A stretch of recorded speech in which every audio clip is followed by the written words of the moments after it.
Y espera que voy a ponerle el OK aquí, ahí está. Y bueno, abrir un espacio de intercambio. Y en este intercambio también le doy la bienvenida a Inés, que me acompaña.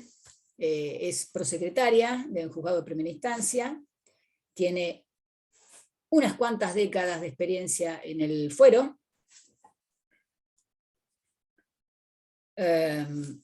¿Estamos bien? ¿Se oye bien? Sí, perfecto. Ok. Tiene experiencia en el fuero, digamos que además de haber pasado por la Facultad de Derecho, se posó sobre la Facultad de Ciencias Exactas.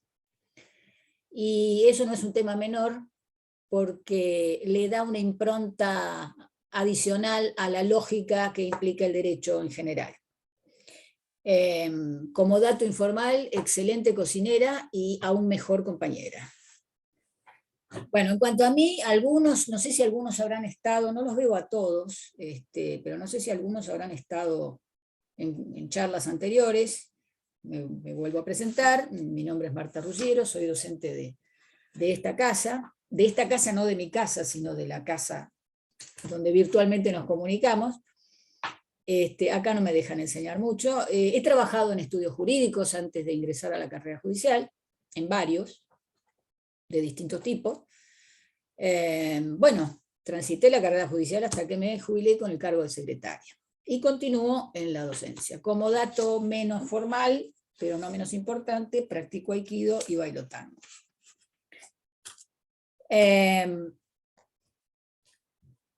Una mínima introducción antes de cederle la palabra a Inés. La idea era abrir poner unos temas abiertos, que no nos circunscribimos exactamente a ellos, así que si eventualmente surge colateralmente alguna pregunta, vamos a habilitar un espacio a continuación de la charla de Inés para no estirarlo demasiado, lo fragmentamos.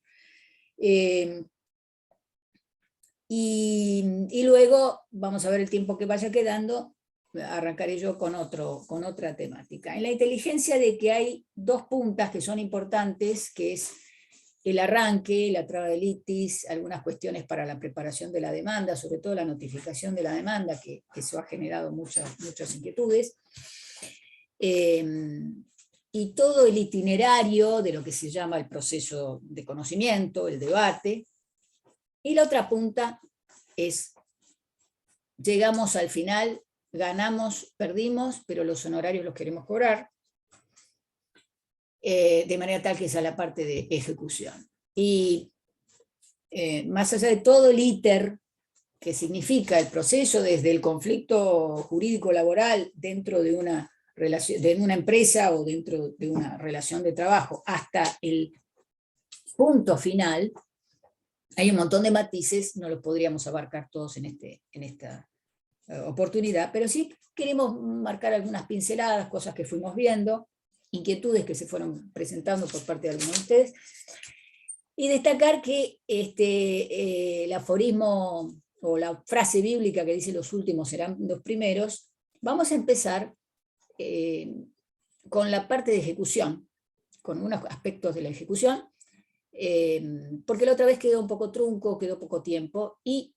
con una advertencia o una recomendación de qué significa ejecución. Ejecución es llegar hasta el final, eso es ejecutar, executar. ¿Qué pasa con la ejecución? Se terminó el debate, el proceso de conocimiento ya concluyó, ya conoció el juez, ya hubo debate, ya tuvieron las partes oportunidad de discutir, de acreditar, de impugnar pruebas, el juez decidió. Se terminaron las palabras, empiezan los hechos.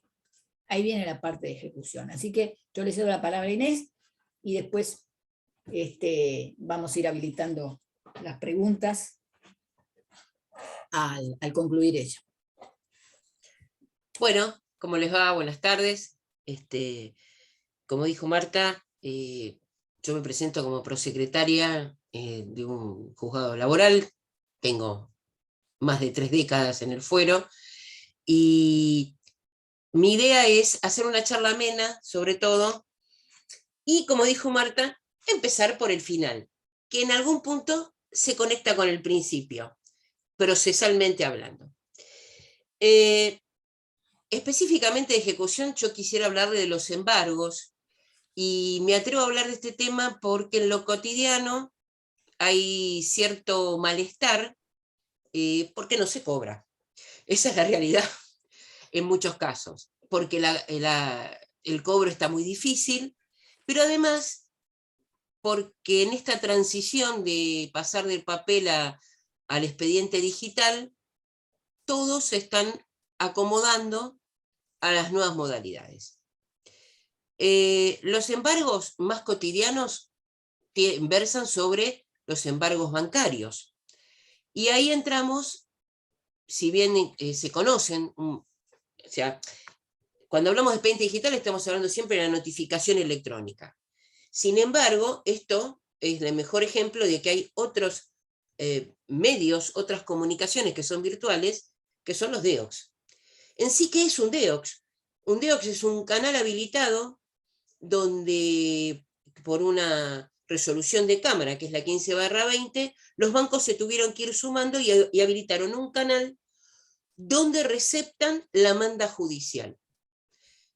Ahora, ¿qué está pasando en la actualidad? Hay 2 o 3 bancos, no voy a dar los nombres, que no responden a los altos mandos, como dirían hace muchos años. Entonces, ahí se abre todo un problema. Después tenemos los que responden, que dicen, ¿cómo no? Le hago caso, pero no hay plata. Y después tenemos los que contestan, hay dinero y los transferimos. ¿Por qué quiero explayarme sobre este tema? Bien, vamos a la máxima.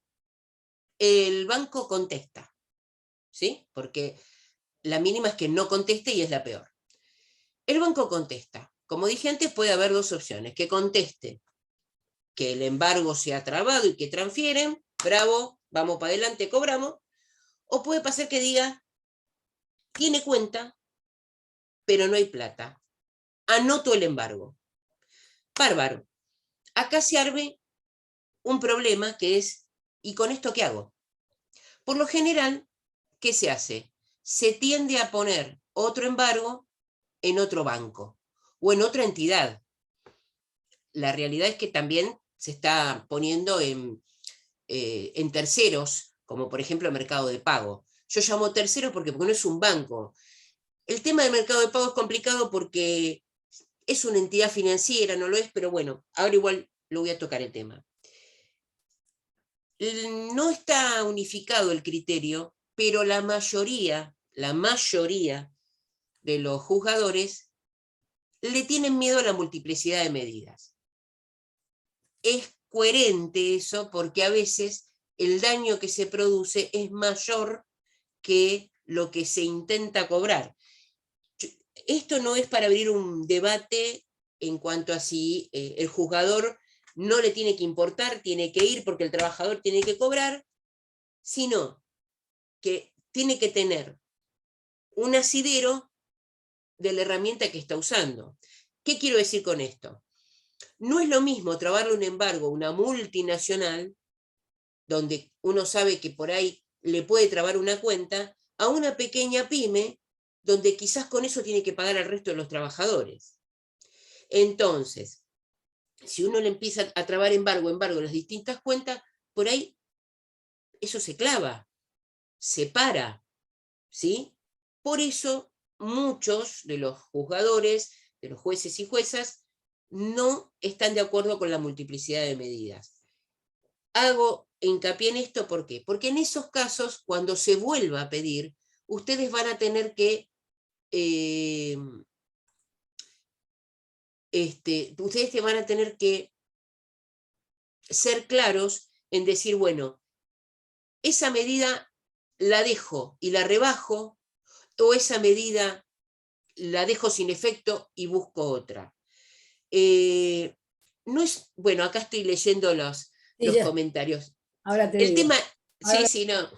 El tema no es proteger a nadie.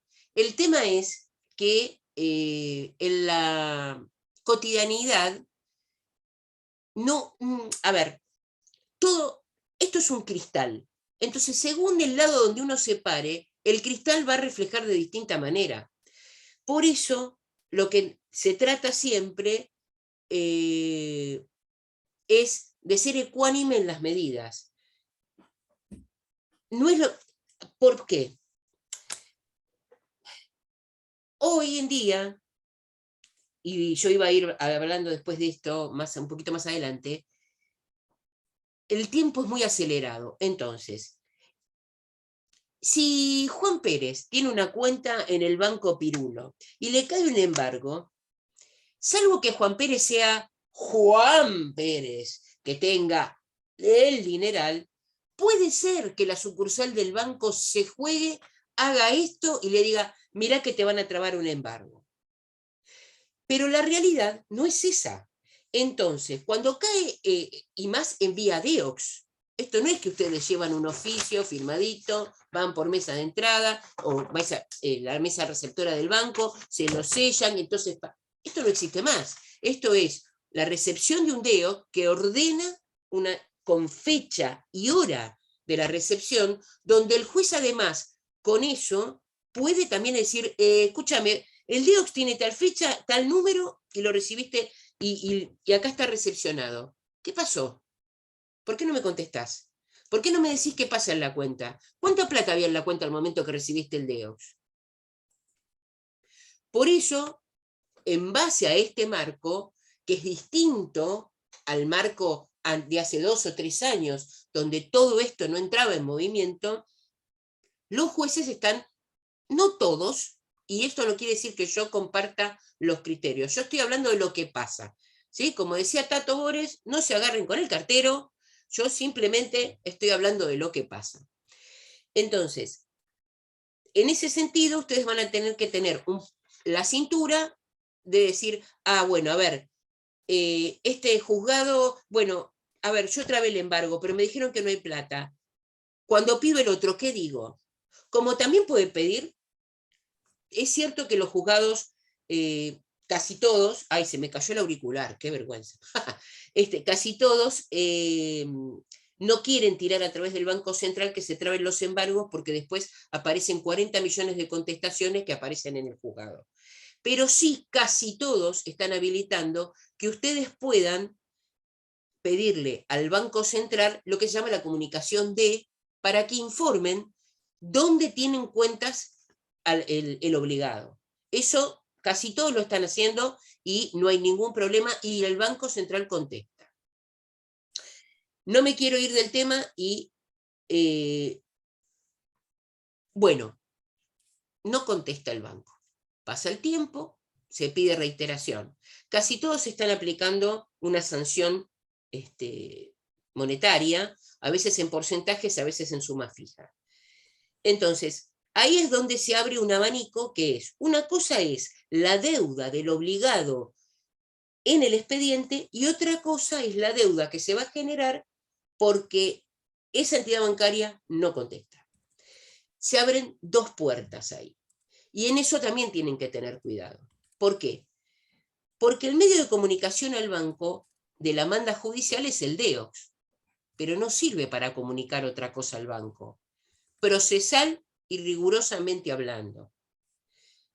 Es decir, si se le va a pedir al juzgador que aplique la porque el banco no contesta, se suman las astreintes, se hace una linda cantidad y se le dice, bueno, a ver, por algún lado esto tiene que funcionar. Esa liquidación no se va a poder notificar por un DEOX, porque el DEOX es únicamente vía de comunicación de la manda judicial del embargo. Ahí vamos a tener que volver a la vieja usanza, que es la cédula papel. Yo simplemente voy a ir aclarando temas que les van a servir a ustedes para la ejecución. Por lo menos esa es mi intención de hoy. Más allá de que sé que estoy abriendo más o menos todas las puertas de los infiernos del Dante con esto, pero con las preguntas, pero no importa, me encanta porque así entramos en clima y yo quiero ir tratando de ayudarles en lo que puedo y lo que puedo transmitirles, que les sirva y que les sea más ágil para poder tramitar los expedientes. El otro tema es que hay que estar mirando también que, por ejemplo, pasó el otro día en un expediente algo rarísimo, donde se dispararon 2 DEOX a 2 entidades distintas, cuando realmente se había mandado uno, entonces el otro vino y contestó, se armó un lío. Eso por ahí va a haber que empezar a mirarlo también. Es un problema del sistema, no es un problema ni de ustedes ni de los que estamos del otro lado del escritorio.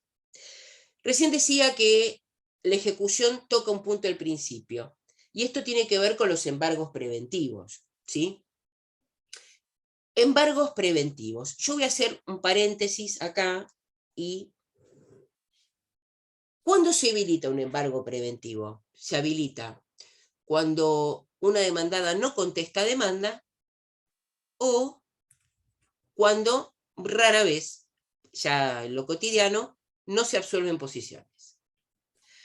Ahora bien, antes, cuando se presentaba en formato papel, uno podía, una palabra que ya no usamos, desglosar la presentación. Si ustedes se presentan, incorporan en formato digital un escrito donde por un lado van a pedir el embargo preventivo y por otro van a decir, bueno, yo quiero que se haga tal prueba o lo que sea, no podemos escindir ese escrito. Con lo cual, si lo que quieren hacer es inaudita aparte para que justamente poder ir a tramar el embargo preventivo, y si me permiten el término muy barrial, morder algo, entonces esas presentaciones tienen que ser por separado. Por un lado van a pedir el embargo preventivo y por otro van a pedir las medidas que necesiten para que el proceso siga. ¿Por qué? Porque si no hay que incorporarla como vienen, y los que van a quedar en vitrina de lo que están pidiendo son ustedes. Lo digo porque pasa muy cotidianamente, ¿eh? No se crean que esto lo digo porque estoy como maestra ciruela. No, no, no. 1 de cada 10 piden embargo preventivo y además quiero que se notifique bajo responsabilidad al codemandado, y uno dice, y el inaudita parte no va. Entonces, en eso hay que tener cuidado. También, con respecto a los embargos en los que son embargos bancarios, en los embargos preventivos, recuerden que esa plata no se puede tocar.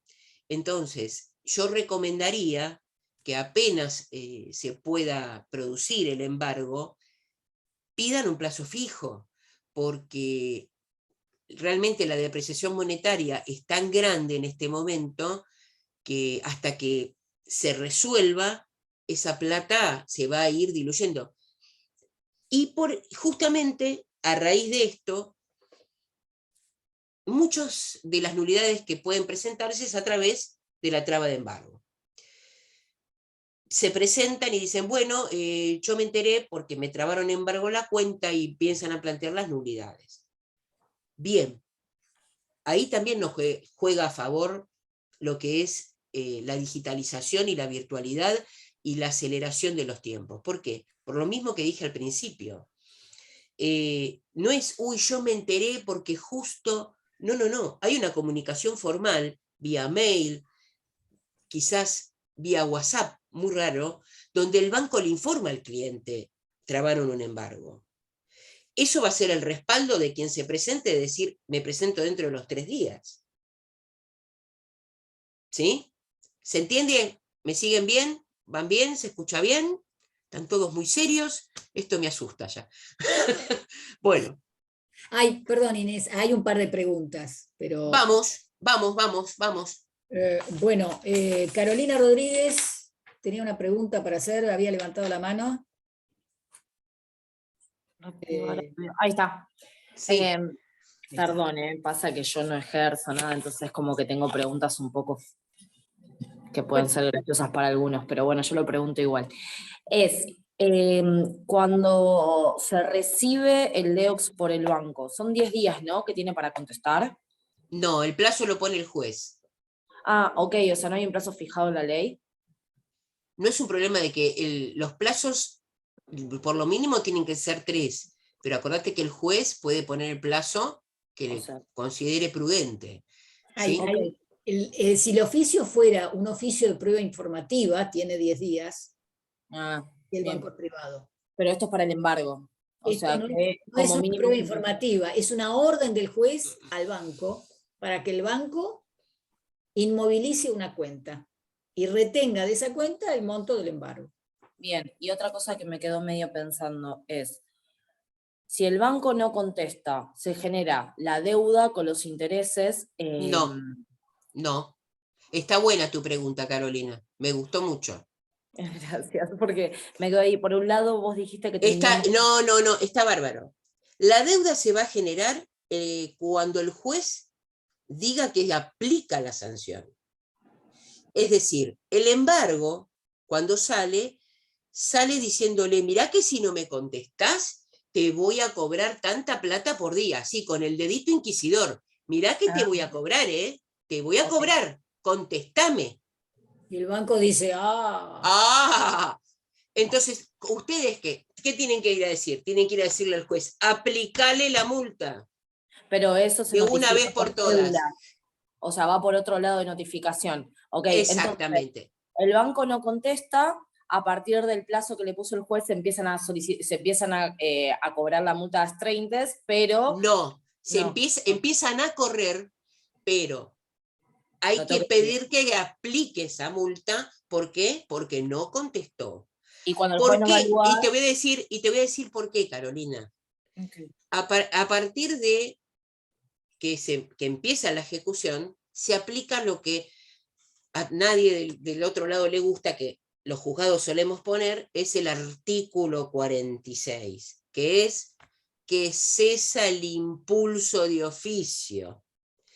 Entonces nosotros somos como los árbitros de tenis, vemos pasar las pelotitas, ¿sí? Solamente decimos no cuando es fuera de cancha, y vos me tenés que venir a decir juego, porque si no, miro como espectador. En el buen sentido, ¿no? Lo digo en un lenguaje llano, pero para que sea más cotidiano, más lindo y divertido. Bien, eso ya lo entendí entonces, perfecto. Se puede pedir. Bueno, dejo el lugar por si otro quiere preguntar algo. Creo que gracias, Carolina. Baudet o algo así, que había también levantado la mano, pero no sé si tomé bien el nombre, porque se borró rápido. ¿Quién levantó la mano? Así le doy el audio. Alguien había levantado. Levantala de nuevo. Claro, eso, que levante de nuevo la mano, así. Miguel, ¿no? A ver, Miguel, ahí te doy el...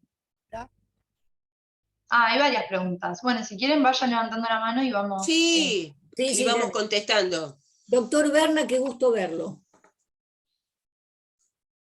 A ver, bueno, ahí Pablo, a ver Sí. si puedes activar el audio. Sí.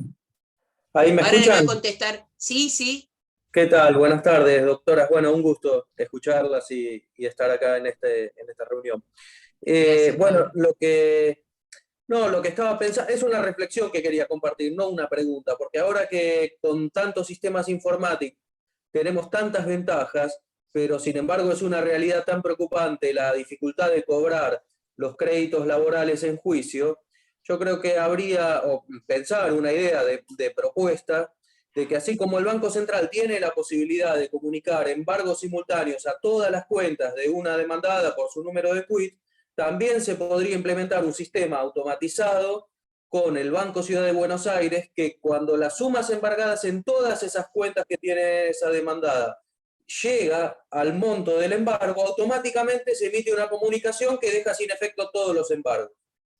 Y tenemos tantas herramientas tecnológicas y tanta capacidad en ingenieros informáticos, y bueno, justamente creo que habría que pensarlo en aplicar un sistema así en beneficio de los trabajadores que tienen un crédito pendiente de cobro, ¿no? Excelente idea. Se requiere la intervención y la decisión de otras autoridades, pero de todas maneras agrego algo a lo que dice.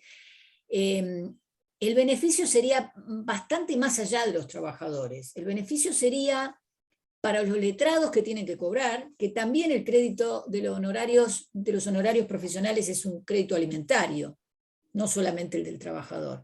Pero también beneficiaría inclusive al deudor que, como escuchaba el otro día en un seminario, ya estaba enterado de que debía desde que la sentencia de primera instancia había dicho que debía, y también estaba enterado cuando la de Cámara le confirmó la sentencia y reafirmó que sí debía.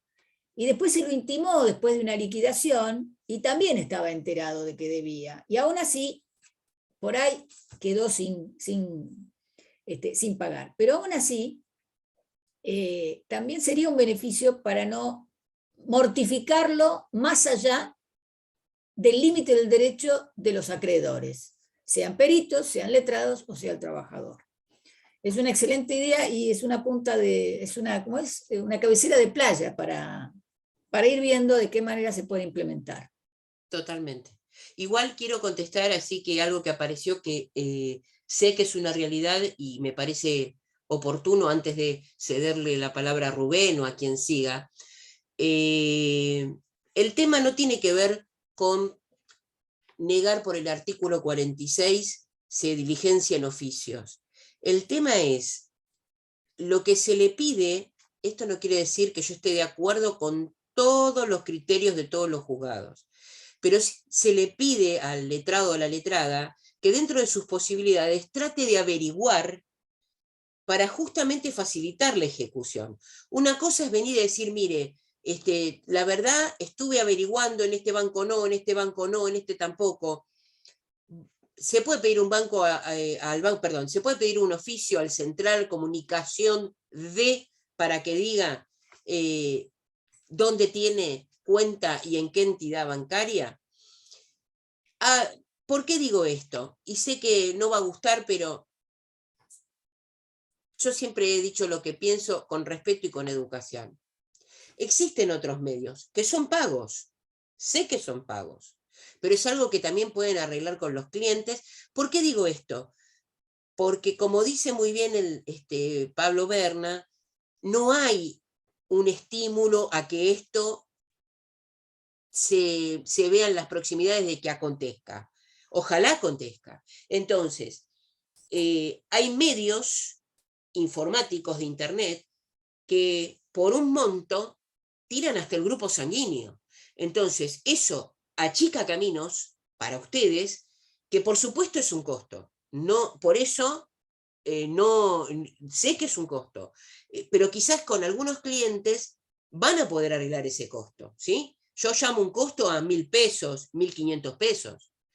Y a veces ese camino es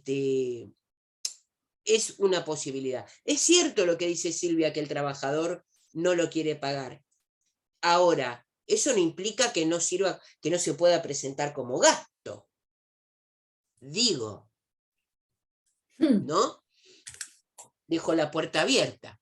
Yo la tiro, digamos, después que alguien levante el guante. ¿Rubén? Bueno, le damos la palabra a Rubén ahora. Rubén, ahí podés activar el audio. Hola, buenas tardes. ¿Qué tal, doctora? Bueno, no, casualmente recién evacuaron la duda que yo tenía, que era saber cómo averiguo si la demandada o esta empresa, una SRL, dónde tiene cuentas para embargar. ¿Cómo averiguo? ¿Cómo llego a esa información?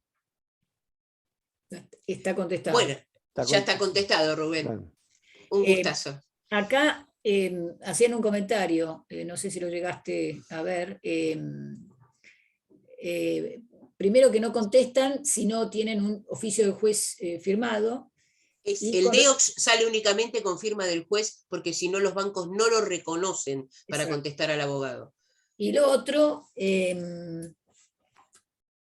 a ver, que la obligación de informar inmediatamente al juzgado los datos de la cuenta, el contenido, esto en principio. Ahí hay un problema. Si ustedes piden eso, hemos tenido muchas respuestas donde dicen que por como es una información financiera sensible, dicen que tienen que levantar el secreto financiero y se basan en la ley de información y todo lo demás.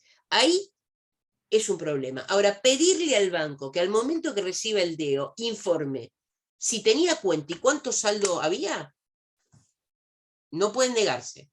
De Ahora, hecho, ir a decirle cuántas cuentas tiene, qué tiene, no. por los Porque, movimientos.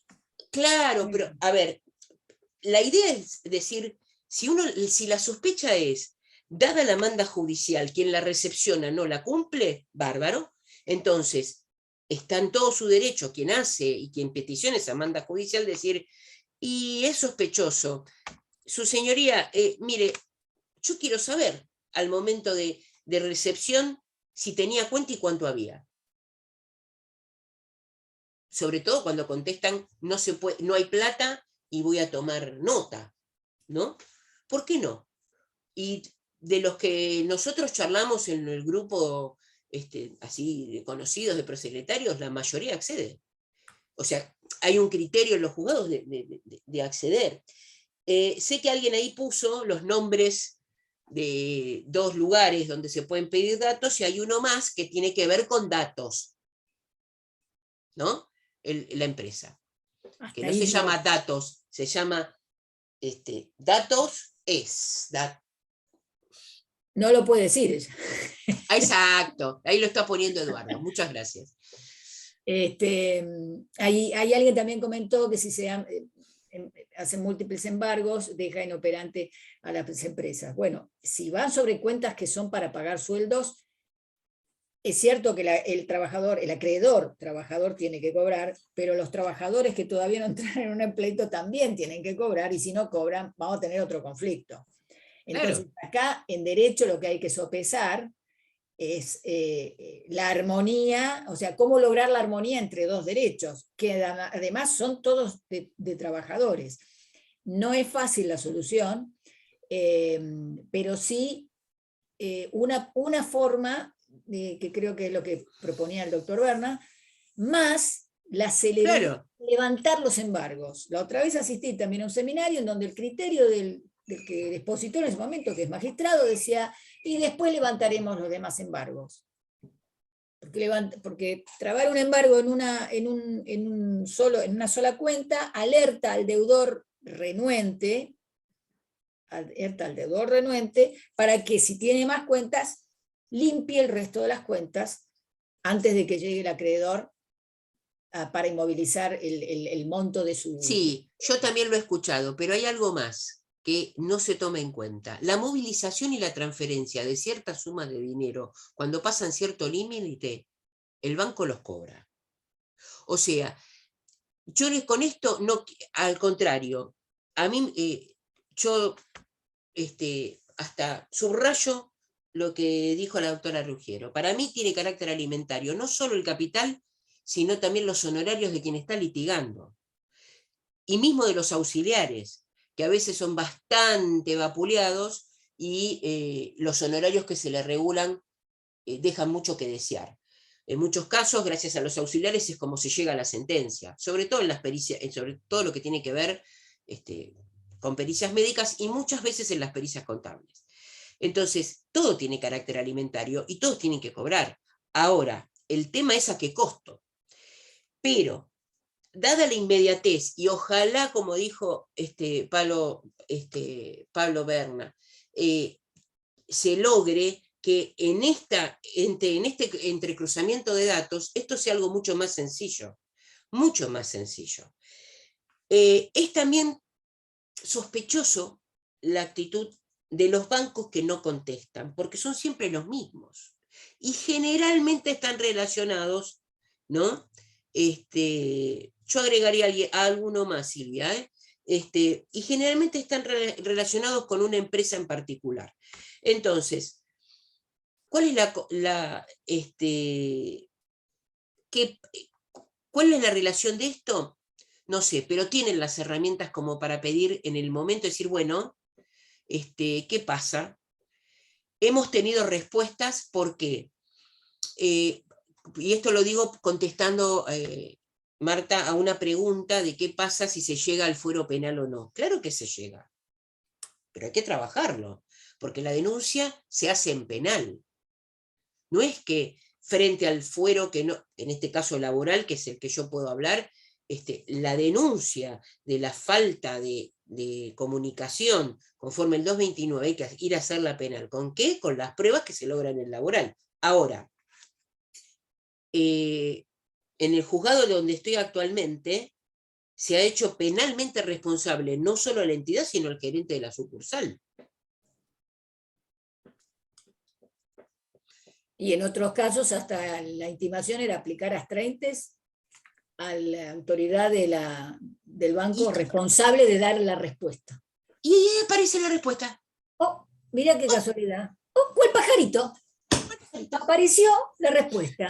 Cuando empezaron los astraintes dirigidos, porque hay una cosa que también yo lamento enormemente no poder verles las caras a todos, porque como extraño el aula.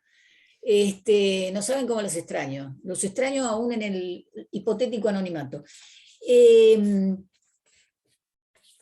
Cuando uno empieza a ver que estamos en un sistema, y no, estoy segura que Inés me va a acompañar en esto, nos tenemos que hacer cargo y saber pedir disculpas cuando corresponde, porque además de que somos humanos, dejar la soberbia de lado. En cuanto a las personas, de uno y otro lado del mostrador. Y en cuanto al sistema, se facilita el anonimato. Y frente al anonimato no hay responsabilidades. Y si no hay responsabilidades, no hay compromisos. Si no hay compromisos, no se cumplen las órdenes judiciales. Tal cual. No están para ir al club, son órdenes judiciales. Entonces, cuando alguien recibe en un banco un pedido de informes o una orden judicial, eso está para cumplirse. No está para hacer irónicamente, como yo dije, oh, mirá, me mandaron un oficio. No, no es eso. Llegamos a eso en algunos casos, pero se desnaturalizó. Hace 40 años atrás a nadie se le ocurría pedir que te sellaran una copia en una mesa de entrada, porque el lugar más seguro era el juzgado, no se iba a perder nada. Bueno, hoy estamos en la digitalización y la única pérdida puede ser un hackeo de todo el sistema. Es otra historia. Pero quiero decir con esto, cuando van cambiando las cosas y van cambiando las conductas, hay que promover la creatividad. Y a nadie se le había ocurrido aplicarle astraintes a un gerente de una sucursal hasta que a alguien se le ocurrió. Y uno tiene que testear la legalidad de esa disposición o de esa orden. Y la verdad que no hay motivos para pensar para dudar de la legitimidad de esa decisión. De la responsabilidad del que recibe la manda. ¿Sí? ¿Por qué? Y es justamente subrayando lo tuyo. Si se recibe algo, quien lo recibe es responsable de contestar. Esto es así de fácil. Entonces, no puede excusarse, no porque... A ver, hemos recibido contestaciones donde decían, es que no damos abasto con las respuestas. Preguntale al médico cuando está en la guardia, entonces, ¿qué hace? ¿No atiende? Ah, a vos sí, a vos no, vos moriste. Tomen más personal. Hagan otra, otro tipo de implementaciones para poder satisfacer la demanda de lo que está llegando. Por eso, en ese sentido, coincido con vos, Marta. No. ¿Por qué no? ¿Por qué no va a estar legítima? Dado el horario, que ya quiero cederte la posta para que vos arranques, voy a hablar un minutito más de un tema nada más que tiene que ver con las nulidades, así cedo la posta, muy chiquitito, y es, si los bancos son, a ver, por favor. Contestemos estas preguntas antes de cerrar. Bueno, termina vos como avanzado. Bueno, es muy chiquito. el tema de nulidades a mí me despertó también el tema de la notificación del traslado de demanda, que a veces se hace bastante engorroso. Entonces, en este momento pasamos por una etapa en la pandemia donde se permitían en algunos casos el traslado de demanda por carta documento y resultó bastante difícil. Yo había hablado y había planteado en otra charla que tuvimos que también, y tengo que hacer, como dice Marta, hay que saber pedir disculpas cuando corresponde, los juzgados en muchos aspectos a veces son conservadores, entonces las aperturas cuestan. ¿Por qué digo esto? En la época de la pandemia hubo una empresa que tenía un cartel en la oficina comercial que correspondía al domicilio registral que decía, mande su demanda por mail. Imponía el mail. Ahora, ¿por qué no? ¿Qué es lo máximo que puede pasar? Que no conteste. Bueno, ahí se verán entonces los canales más estrictos, rigurosos, procesales, pero el intento, ¿por qué no hacerlo? Yo les puedo decir que contestaban. Han contestado. Porque el letrado o letrada de motus propio se lo mandó y contestaban demanda. Entonces, me parece que el no por el no también está mal y hay que empezar a ser creativos en las peticiones, sí también entender que lean la acordada 15/20 que tiene que ver con la implementación de las empresas dentro de este régimen de digitalización y yo creo que en algún punto también se va a tener que habilitar los DEOX, no solo para contestar las mandas judiciales de los embargos, sino como medio de comunicación y otro tipo de información, lo que por ahí estaban exponiendo que era el 400. Bueno, espero que les haya servido, que les haya gustado. No sé, Marta, si hay alguna pregunta más para contestar. Contesto antes de cederte la posta. Matías, hay una serie de preguntas que veo en el chat. Contesto estas o contestamos estas y le damos la palabra a Matías en un minuto. Silvia, creo que es Silvia, que hablaba de la IGJ, que no contestan. Hablaba del 400. El 400, cariñosamente para los amigos, es el artículo 400 del CPCCN. Un pedido de embargo, un acto tan sensible como es el embargo, no hay que depositarlo en un oficio por el 400. La firma del juez le da una trascendencia diferente, y en rigor de verdad debería haber un oficio de embargo al banco que no admite que sea hecho en cuanto al banco por el 400. Tiene que ir con firma del juez. Esto por un lado. Por el otro lado, la IGJ no contesta, decía, no contesta jamás. Sí, el tema del IGJ yo puedo dar como, dicen ahora, como tips, que al igual de pedirlo, que lo envíe el juzgado con firma del juzgador. Claro. Qué casualidad que ahí contestan. ¿Cuál pajarito? ¿Cuál pajarito? Y si piden... lo firmó el juez, bueno, vamos a contestarlo. Bueno.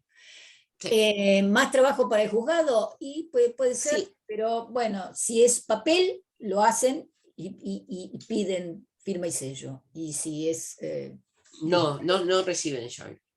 Bueno, algunos hasta hace un tiempo, algunos recibían. Hasta algunos sí. Y Matías de Monasterio había pedido la palabra, no sé si querés preguntar algo. Ahí le cedo la palabra. Ahí, Matías, ya podés activar el audio. Sí, hola, ¿qué tal? Yo quería preguntar respecto a los embargos a los bancos, Sí. por ahí no directamente una empresa, ¿no? Sino más una persona física, que Sí. la persona para insolventarse, por supuesto, cobra, digamos, todo en mano, ¿no? Cobra no en forma bancarizada, sino, o sea, quería saber qué alternativas pueden existir ahí. Yo pienso por ahí, bueno, de pedir la quiebra de la persona para que le prohíban salir del país. Pues si esta persona tampoco sale del país. La inhibición. La inhibición sería otra, pero bueno, hasta que no meta bienes o saque bienes, no va a tener efecto. Por ahí es una persona muy insolvente. Claro. Ahora, esa persona física, cuando vos te referís a una persona física, ¿ejerce el comercio? No, bueno, yo en realidad estoy trasladando a un cobro de honorarios por una cuestión de familia, que me pasa esta situación de que, bueno, la persona se insolventó Ah, totalmente y cobra, trabaja y cobra obviamente en negro, en mano. Bueno, bienvenido Y al mundo cierto, de las cuotas alimentarias. sí, quería eh, saber qué alternativas puedo hacer uso, porque ya los oficios, Inés como tiene la me dice palabra Inés, prohibida para esto, pero yo sí te puedo contestar. sí, a ver, Porque yo estoy afuera, ella está adentro. Em, como primera medida, la inhibición general de bienes, primero, la inhibición general de bienes vos la podés intentar en la medida en que hayas agotado otras medidas, como el embargo, o que, habiendo embargo, no haya sido suficiente. Creo que es el 2.2, Mm, por ahí, o de 20 y ahora te pico. contesto, Sonia. Entonces, primero agotar embargos. Yo decía, ¿dónde lo embargo? Bueno, registro la propiedad inmueble, registro la propiedad automotor. Cuando te contestan en forma negativa, es, bueno, mire, yo acredito que hice todo lo posible para ver si le podía embargar algo y acá me contestaron en forma negativa. No es dueño de nada, no tiene casa, no tiene auto, no tiene aeronaves, no tiene veleros. Pido la inhibición general de bienes. Ahora, si es un hombre una persona que se mantiene en la informalidad absoluta, no hay un buen pronóstico para eso. Si tiene un comercio, la intervención judicial, el interventor recaudador puede hacer algo, si es que tiene un comercio, y si está a su nombre, si el fondo de comercio, si explota un comercio. ¿Me seguís? ¿No querés habilitar la pantalla? Así te veo, te saludo. Matías. Matías, ¿estás ahí? Sí, perdón, pasa que se muteó y Parecía una ahí sesión de fue. espiritismo. ah, no, claro, me muteé y no puedo activar de nuevo el micrófono. Sí, sí, te Ahí- estaba ahí- siguiendo. ¿Sí? Bueno, Sí, sí. entonces esta sería una posibilidad. O varias posibilidades, insisto, inhibición general de bienes, después de acreditar que no se pudo embargar, intervención judicial si es que explota un comercio. Ahora, quien se maneja en la marginalidad se torna bastante difícil, que no está bancarizado ni demás. Muchas ¿Y alguien gracias. más? Yo quería agregar una cosa y quería contestarle a Sonia, si me lo permitís, y ya con esto Sí. largo. Matías, existe hoy lo que se llaman las billeteras virtuales. Eso es lo que entró por el costado, aparte de los bancos, ¿sí? Muchas veces lo que se trata es de embargar a través de estas billeteras. Disculpen el término, yo no sé si es exactamente el correcto financieramente hablando, pero se le llama así, billeteras virtuales, donde estas personas tienen a veces acceso y es una forma más para poder cobrar, ¿sí? Y con respecto a Sonia, que es muy interesante la pregunta de las astreintes, lamentablemente en este sentido te tengo que decir, Sonia, que depende del juzgador. ¿Por qué? Las astreintes pueden ser a favor de quien está impedido de que la manda judicial llegue a destino y a veces no. Por eso, pues quizás en el pedido de la aplicación de sanciones tendría que estar el fundamento de por qué tiene que ir a favor de quien en definitiva está impedido de cobrar, porque es un palito más en la rueda, como para decir la sanción tiene que ser en favor de mi cliente y mío. ¿Por qué? Porque es un palito más para no llegar. Sí, me preguntan, ¿no hay probabilidad de inhibición de cuentas bancarias? No, la inhibición recae sobre la persona cuando no tiene bienes. El embargo es sobre cosas que están dentro del comercio. Hasta una licencia de software se puede embargar, que es algo bastante inmaterial, bastante deleterio.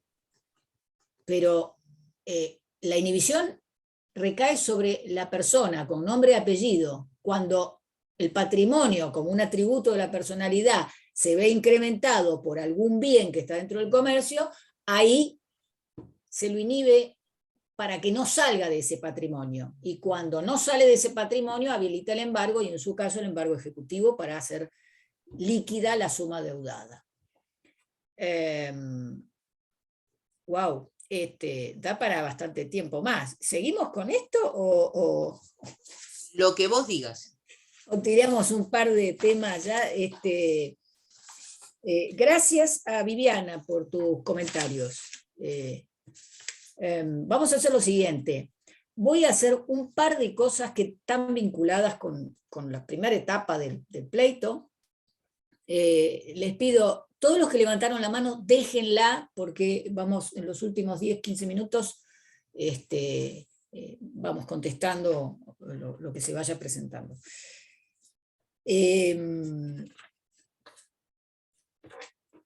Espera que me anoto acá para no olvidarme.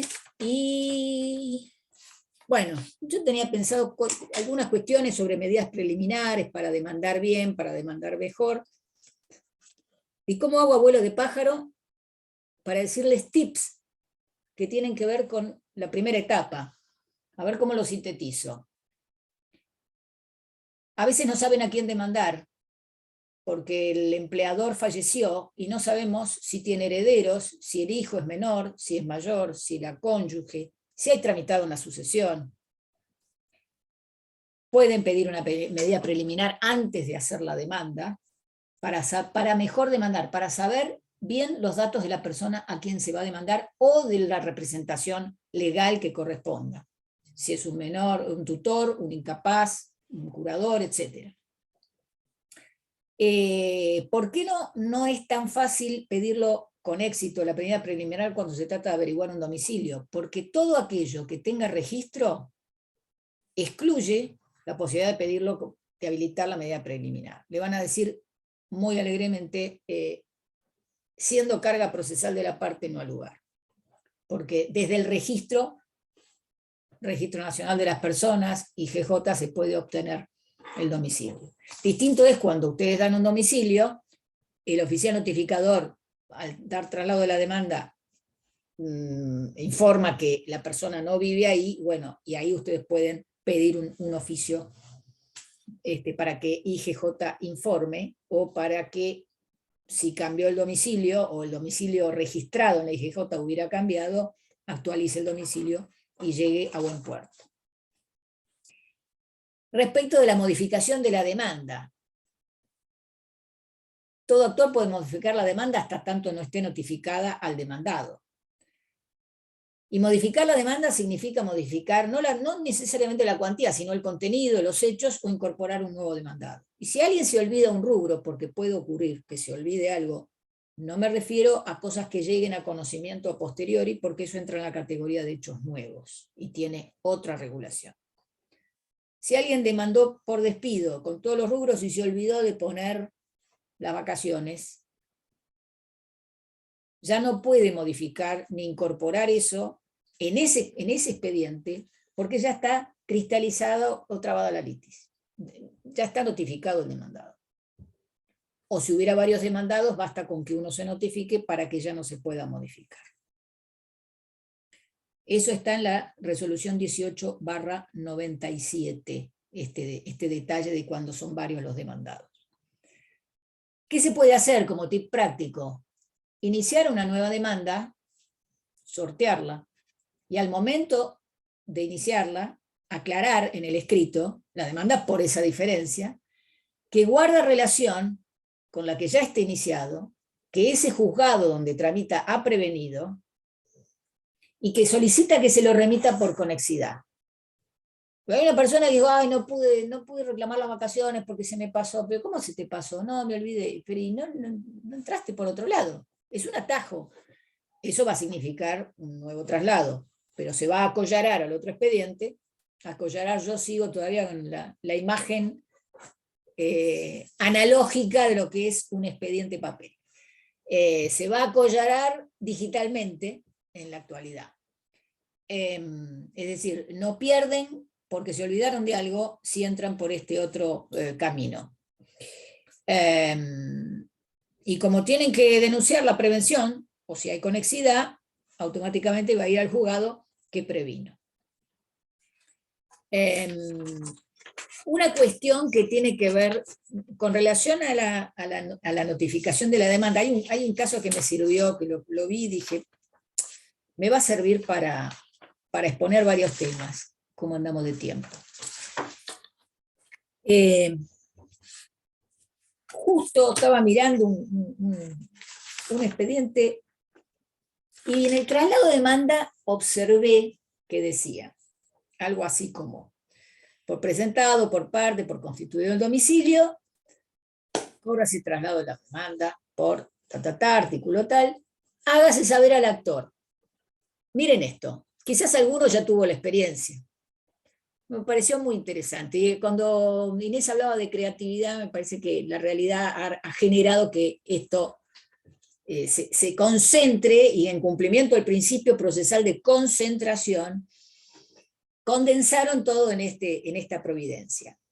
Para el caso de que el oficial notificador informe que no vive ahí, tiene tantos días para denunciar nuevo domicilio. Para el caso de que diga no responden a mis llamados, tiene tantos días para solicitar si con habilitación de días y horas, o Para el caso de que no hubiera chapa municipal, denuncie las chapas linderas. Tiene tantos días para denunciar el domicilio de chapas linderas. Entonces, el juzgado, y ahí voy con una vuelta más de tuerca, en este caso el juzgado se adelantó a condensar ahí toda una serie de intimaciones que seguramente tendría que haber hecho a posteriori si fracasaban las notificaciones. Entonces yo a esto le doy una vuelta más de tuerca y les digo, antes de que el juzgado les diga esto, y tienen que notificar la demanda, y saben cuál es el domicilio, salta 935, bueno, salta 935 entre los números 931 y 937. Lo denuncian así. Ya está, ya esta intimación va a ser abstracta. ¿Se entiende? Entonces, describen el frente y si pueden sacan una foto. Y si tienen un plano, mejor. Entre calle tal y tal, en Cava, o en donde sea, si es en extraña jurisdicción. En todos los datos, en todos los que le van a pedir, o por los que los van a intimar, si algo fracasa, lo ponen de entrada. Y es tiempo que se ahorra. Y el tiempo es oro porque con el tiempo ahí está el esfuerzo, el tiempo profesional, más allá de la dilación, que también es importante evitarla, pero también es tiempo del profesional. Bueno, esta era una cosa que a mí me pareció interesante en esta causa. Ahora, en esta causa, ¿qué pasó? Pasó otra cosa.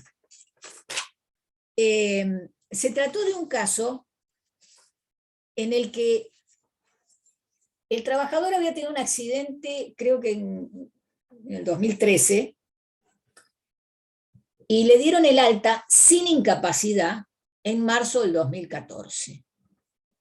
Pasó la vida, pasaron los artistas, como dice Pinti, y a los 2 años él empieza a tener una serie de dolencias, de molestias, en una revisación particular, y consultado que fue el profesional, llegan a la conclusión de que esto podía tener que ver con el accidente que tuvo 2 años antes.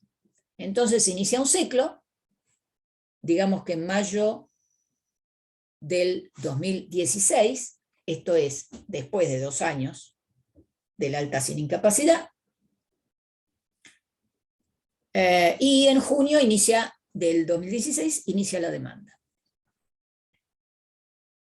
En la demanda el juzgado lo que hace es dar traslado. La demandada opone excepción de prescripción y el juez, en la inteligencia de que esa excepción merece la producción de una prueba, decide diferirla para el fondo del asunto. Avanza el expediente y lo primero que hace es ordenar sorteo de perito médico. El perito médico presenta su pericia. Voy a dejar en suspenso el resultado de la pericia. No, si alguien lo sabe, no lo spoilee, porque es lo más irónico de todo esto. Llega el momento de la sentencia, con la valoración de todas las circunstancias, y como la excepción de prescripción en rigor de verdad debe ser resuelta antes que el resto de las cosas, y como necesitaba prueba, tuvo que evaluar todos los hechos que se fueron acreditando en el expediente, llega a la conclusión de que hay que hacer lugar a la excepción de prescripción y rechaza la demanda. ¿Por qué hace lugar? Porque el ciclo lo inició después de vencido el plazo de prescripción. Y por más que el ciclo produzca una suspensión por el tiempo de 6 meses, por el término de 6 meses, a partir de que se inició, no generó efecto sobre el plazo de prescripción porque había sido iniciado con posterioridad a su vencimiento. ¿Me siguen hasta acá? ¿Me siguen? Hagan algo con la cabeza. Muevan las cabezas, como dice Giordano. Perfecto. Entonces, tenemos que, recapitulando, en marzo del 2014 le dan el alta sin incapacidad, la RT. En mayo del 2016 presenta un ciclo, sin éxito, sin acuerdo, y en junio inicia la demanda. El juez dice, el ciclo si lo hubiera iniciado 10 minutos antes de marzo del 2016, estábamos en otra cuestión. Hace lugar a la excepción. Va a cámara, porque los abogados apelan. En la expresión de agravios, expone nuevamente, pide la dispensa de la prescripción. La parte demandada contesta hablando de la mendacidad, de las argumentaciones en cuanto a las dolencias y demás. Y bueno, más allá de que los abogados no mienten, porque los abogados no mienten, ¿no es cierto, Inés? Habilita el micrófono. No. A ver las caras de todos. Los abogados no mienten, acomodan. ¿Esta frase a quién le pertenece? A mi hija, créanlo o no, pero pertenece a mi hija. Que un día me dijo, los abogados no mienten, acomodan. Bueno, entonces, la verdad que el letrado había armado la argumentación en función de la dispensa. Bueno, en su respuesta, la demandada dijo esto y a continuación la Cámara le da la razón, confirma la sentencia de primera instancia que hizo lugar a la excepción y consecuentemente rechazó la demanda. Interesante la disidencia de la doctora Cañal, que incorpora el concepto de dispensa y fundamenta que el alta sin incapacidad indujo a error al trabajador. Y que en esa inteligencia, él no se le ocurrió que todo lo que le podía doler los 2 años siguientes podía obedecer a eso. Asocia con el concepto de dispensa que está en el 2552, si no me equivoco, del Código Procesal, del Código Civil y Comercial de la Nación. No, 2550. El juez puede dispensar la prescripción ya cumplida al titular de la acción si dificultades de hecho o maniobras dolosas le obstaculizan temporalmente el ejercicio de la acción.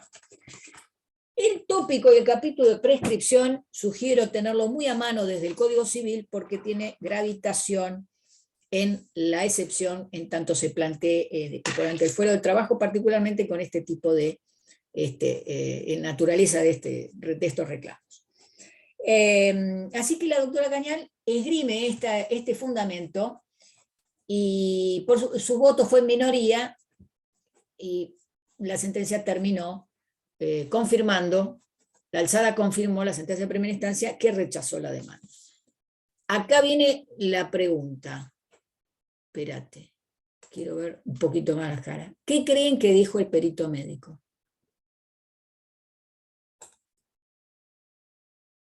Viviana, Noemí, Pedulla, contéstame. Habilitar el micrófono. Espera que te habilite el micrófono. Esperame un segundito que la... Pedulla. Ahí está, ahí le habilito. Ya puedo activar el micrófono. Porque te vi moviéndote, por eso te mencioné. Espera que no estás habilitada. Espera. Ay, no me deja. Ahí está. Ahí está. Ahí va. Viviana. Papá, no te oímos. Qué macana. No te estamos oyendo. No, no se escucha. Ay, no se escucha. Espera. No, debe ser un problema del micrófono de Viviana. Porque desde acá no me deja hacer nada.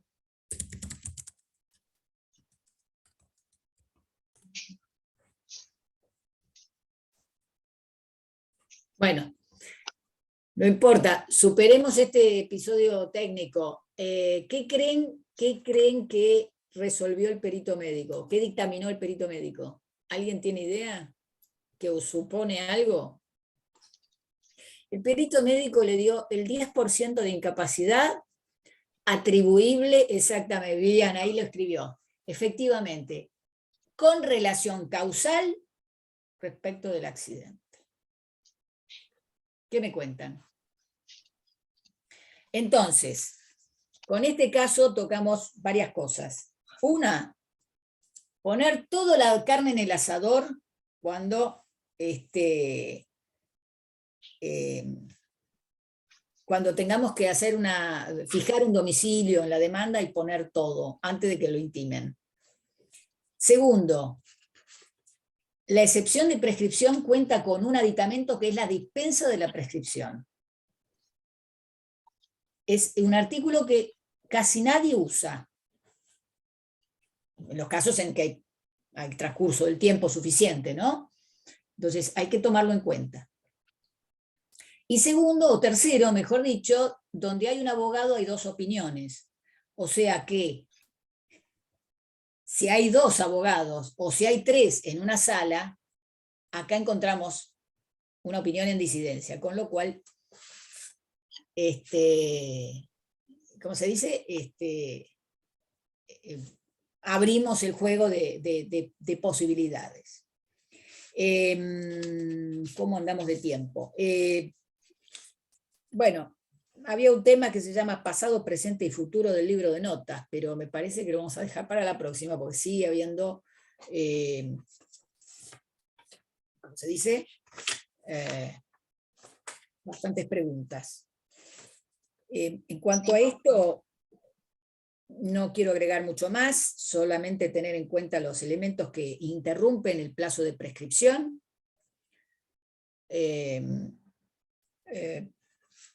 Destacar que el código dice que la recusación sin causa no es un problema para nosotros porque no, la caducidad de instancia no es algo que nos interese porque no tenemos ese instituto en el procedimiento laboral. Pero el 2547 nos dice que la caducidad de instancia y el desistimiento del proceso, y eso sí tiene que ver con lo nuestro, borra los efectos interruptivos de la prescripción.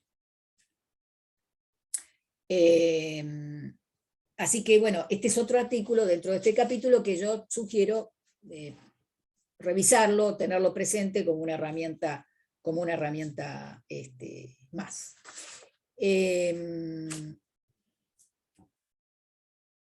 No me quiero extender porque quiero hacer lugar a las preguntas. Quedó muchísimo tema para ver, pero bueno,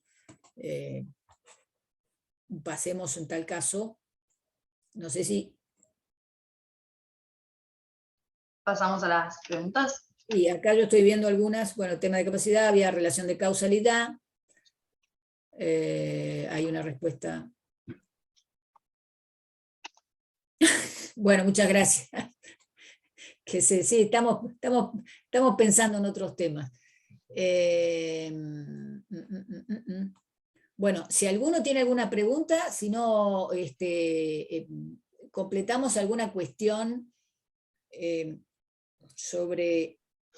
Hay varios todavía con las manos levantadas. No Sí, sé sí, si bueno, querés adelante, adelante. Dale, le damos la palabra entonces a María. No sé si- Hola pues- María, Hola, ¿cómo estás? les va? Espera que me activo la cámara. ¿Cómo les va? Perdón, Bien. pido que con las preguntas sean concisos y que intenten que sea Sí. una pregunta por persona, así Sí. llegan todos. Vuelvo a la etapa de ejecución. Me quedé que en la inhibición, y eso está claro, antes de pedir la inhibición se tuvo que haber intentado el embargo. En el caso de que podrías haber, o sea, tenés la intuición o hiciste unas averiguaciones y presumís que la empresa no tiene bienes y no tiene bienes o que no tiene cuentas, porque pediste, bueno, un informe o demás. Para pedir la quiebra, ¿también tenés que agotar igual vía juzgado la opción del embargo, circularizar, pedir cuentas y demás? Acordate, perdón Marta, Sí. voy a hacer este chiquitito. Una cosa es lo que pasa en el foro laboral y otra cosa es lo que pasa en el foro comercial. Entonces, para pedir la quiebra, el basamento de una quiebra como de un concurso es la cesación de pago. Entonces, en base a eso vas a tener que poder iniciar la quiebra. ¿Entendés? Son dos temas distintos. Ahora, me gustó lo de tu intuición, la palabra intuición. Acordate siempre que esa intuición que uno tiene que volcárselo en pruebas al juzgador para que, ¿no? Te lo digo porque a veces es hasta, en algunos casos, palpable, pero siempre hay que sostenerlo. No, eso está. Por eso dije intuición y después dije averiguaciones, ¿no? Porque uno también, sí. Cuando sale la demanda, ven que callan, ven que Sí. nada, ven que la liquidación corre, se aprueba. Claro, sí. Entonces, con eso vos ya tenés con qué ir e iniciar una quiebra, porque hay una cesación de pago, ¿sí? Claro, y tengo que pedir el certificado en el foro laboral y ahí haré. Basta con que certifiques que la sentencia está firme e impaga. Listo, muchísimas gracias. Un gusto. Bueno, gracias María. Le damos la palabra a Valeria. Bueno, buenas noches, un placer escucharlas. Gracias. La pregunta iba relacionada con la primera etapa que hablamos de la ejecución, sobre todo estos bancos que ya mencionamos y referimos, de que sistemáticamente incumplen, sobre todo de una gran RT, ¿no? Y escuché con atención y tomé nota de esta posibilidad de solicitar una cédula posterior, porque la verdad que hay que son muchos juzgados que no tienen ese criterio, entonces me interesaría saber, ¿qué pasa? Que no, yo ya pedí, no sé, 2 embargos, no contestaron ahí, solicito cédula para intimar, para notificar el embargo, ¿esa sería la modalidad? ¿Puedo contestar, Marta? Adelante. El tema es así. Cuando el banco no contesta, lo que se pide es una aplicación de una sanción. Sí.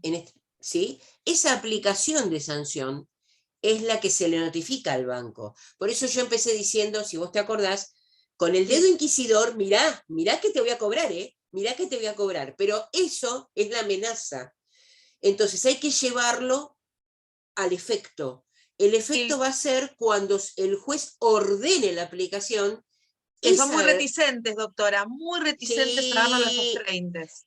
Bueno, sí, ya lo sé, por eso hay que fundamentarlo y decir, no solo basarse en el principio de que tiene un carácter alimentario. Sino, claro, sino también en el 229, que es obstruir. ¿Está? Bien, entonces, bien, excelente. Claro, que uno lo que trata es de procurar eso, que por eso vos querés notificarlo por cédula, justamente para hacer un debido proceso y que el banco pueda defenderse, ¿sí? Que la notificación sea fehaciente. Bien, muchas gracias. No, un gusto. Gracias, Valeria. Uy, perdón, ahí está. Le damos la palabra a Claudia. Hola, buenas noches a todos.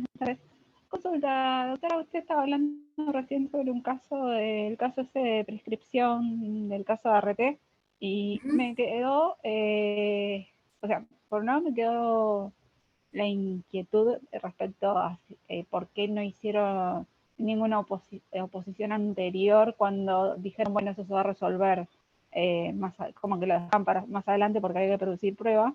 Y por otro lado, yo vengo del mundo de las ART y de trabajar del mundo de las ART, me doy cuenta que los que están del lado de afuera, ¿no? Trabajando los colegas, no hay ninguno, se matan en matar por reclamar, pero ¿sabes lo que se comen todos? Y que lo digo para que les prospere para cualquier vía.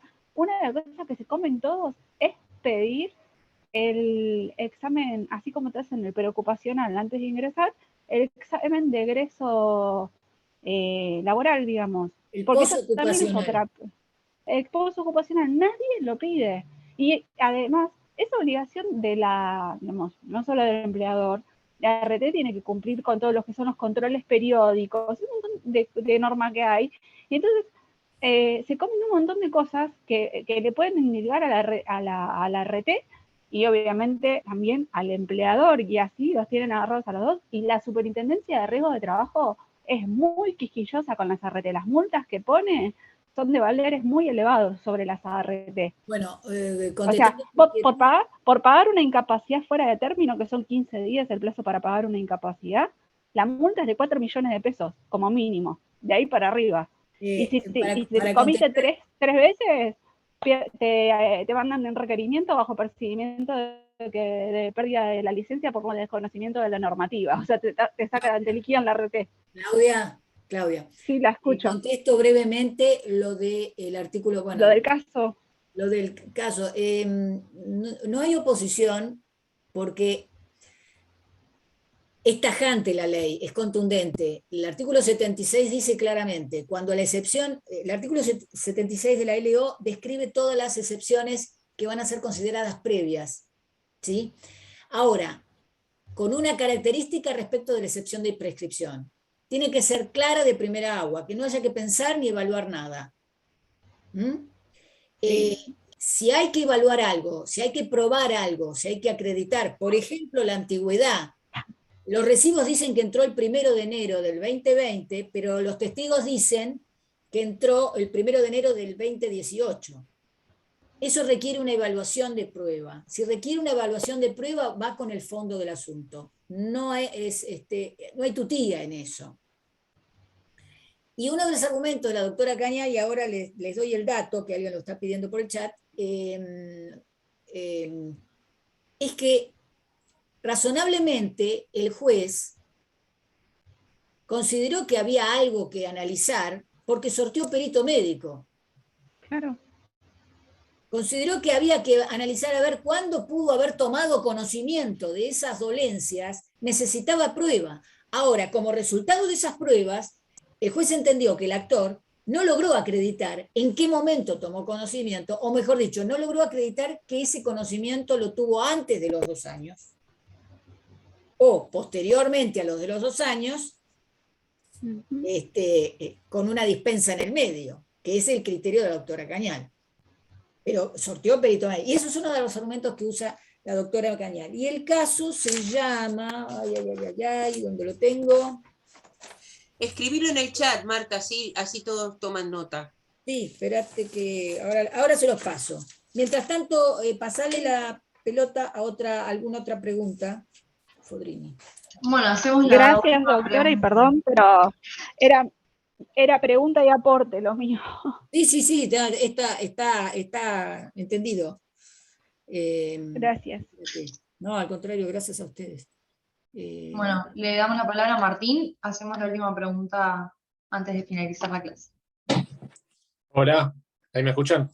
Sí, Martín, ¿cómo te va? ¿Qué tal, doctora? ¿Cómo andan? ¿Todo bien? Bien. Quería agradecer en principio por la clase.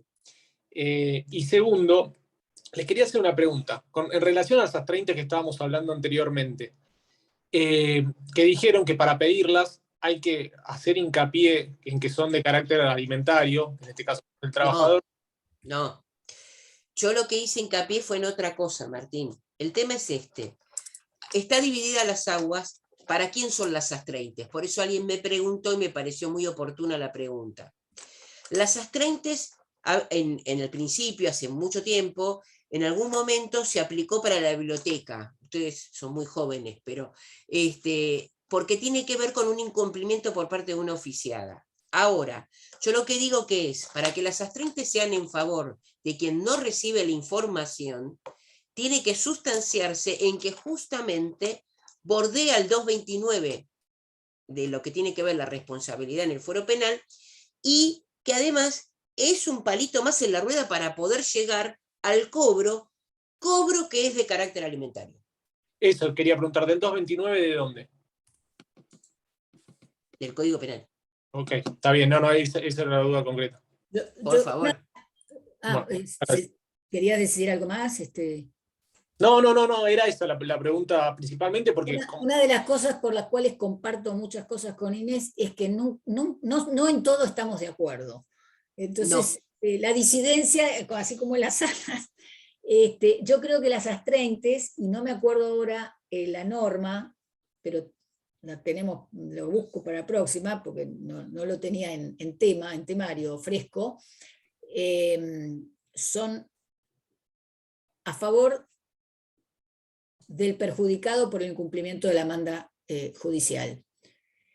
Hay otras multas que se aplican, y ahí es donde, digamos, la disidencia estaría en eso, que la naturaleza de ciertas multas va a parar a la biblioteca, a comprar libros para la biblioteca del juzgado.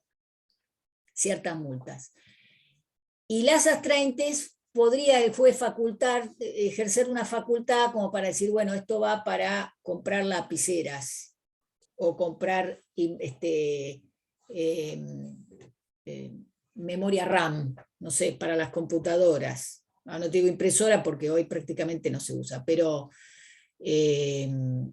Marta tiene razón, a pesar de que a veces disentimos, pero en esto tiene razón. Lo que también es cierto, que lamentablemente en la práctica, y está bien que Martín lo haya preguntado, es que algunos juzgados son renuentes en hacerlo para el beneficio. Claro. Entonces, yo para aportar, lo que quería decir es, si uno le da un fundamento como para decir, bueno, está bien, yo sé que te cuesta, pero vos mirá, es el tercer oficio, estoy pidiendo, no me contestan, son responsables, tengo a mi cliente, a eso me refería. Y comprometer en definitiva la función del juez, que es la de hacer cumplir su propia orden. Es decir, claro, no están pagándole, porque en esto hay tridireccionalidad. No es que no le están pagando al trabajador solamente, no están cumpliendo la orden. Cumpliendo una orden. Y no es solamente la orden de muerdan plata en esta cuenta. No están cumpliendo mi decisión como juez de la sentencia. Empecemos por ahí. Entonces, el argumento tiene que persuadir al juez de que hay una orden del juez desde la sentencia que no está siendo cumplida. Sí, no, que traigo a colación que justamente tuve un juicio que estuve 1 año y medio pidiendo oficio a la IGJ, mandé como 15 oficios, 15 reiteratorios, y cada vez que me contestaban cualquier boludez, hablando mal y pronto, le pedí a 30 1.000.000 de veces y no me contestaban, o sea, ya básicamente tenía que explicar. Bueno, y otra cosa, a veces solicito, se intime a la demandada para que deposite en el plazo de 5 días el monto de la condena bajo procedimiento de astreintes. Si fuera un programa de preguntas y respuestas, estaría sonando una campana así desafinada, ¿no? No. Bajo procedimiento de ejecución. Primero ejecutás. Las astreintes son una herramienta que usa el juez. No es para, digamos, engrosar el bolsillo del trabajador, del acreedor. En realidad el objetivo no. El objetivo de las astreintes es forzar la contumacia de aquel que tiene que hacer algo. No importa en qué etapa, porque el que no cumple con un oficio contestando una prueba informativa también está, entre comillas, burlándose de la autoridad. El juez le está diciendo, mira, conteste. Si te fijas en el chat, Martín, alguien contestó muy claramente que cuando se hace por el TAD, contestan. No sé quién fue y si el que sea, si lo vuelve... creo que eso era para obtener algún dato. Por el IGJ. Cuentas. Es que sí, pero quien lo haya puesto, si es tan gentil de volver a repetir la respuesta, porque tiene razón en lo que puso, ¿sí? A ver. Bueno, y entonces algunos tribunales, que se quema con leche de una vaca y llora, ¿no? Entonces, algunos tribunales que tuvieron tramitando un año de AS30, porque no entregaban el certificado de trabajo, o cada vez que lo entregaban mal, dijeron, pero perdón, el certificado de trabajo es como para que entregarlo enseguida, no es para que espere un año. ¿Qué está pasando acá? Entonces, lo que tenemos que tener claro es que no hay una figura que se llama ejercicio abusivo del derecho. Estaba en el 1071 el Código de Vélez, mi adorado Código de Vélez, y actualmente el 9 o el 10 del Código Civil y Comercial. El concepto, el espíritu del concepto es exactamente el mismo. Digamos, la idea no es pedir AS30 porque, bueno, vamos a tener un crédito más, un puchito más. No, la idea es pedir AS30 para que cumplan con lo que tendrían que haber cumplido, no ahora, no con la sentencia de segunda instancia, no con la sentencia de primera. Hace 2 años, hace 3 años tendrían que haber cumplido. ¿Entiende? Porque no se olviden que las sentencias de laboral, en general, salvo algún caso muy puntual, que no me viene a la memoria en este momento, son esencialmente sentencias declarativas. Declaran un derecho que ya existió antes. No nace el derecho con la sentencia constitutiva. Es una sentencia declarativa. Es decir, hoy dice el juez que hace 2 años, 3 años, 4 años le tendrían que haber pagado. Entonces, el AS30 es para conducirlos amablemente a que cumplan con algo. En este caso, no el deudor, el demandado, sino el que adeuda un comportamiento pedido por el juez. En este caso, el banco. ¿Sí? Bueno, listo. No sé si alguien... No sé cómo estamos con el tiempo. Acá manda Carolina. Sí, buenísimo, ya terminamos la clase por hoy. Muchas gracias, doctoras, por el taller. Estuvo súper entretenido y gracias a todos por participar. Y no se olviden, los abogados no mienten. Inés. Acomodan. Muy buenas noches, chicos. Un placer. Muchas gracias. Buenas Hasta la noches. próxima.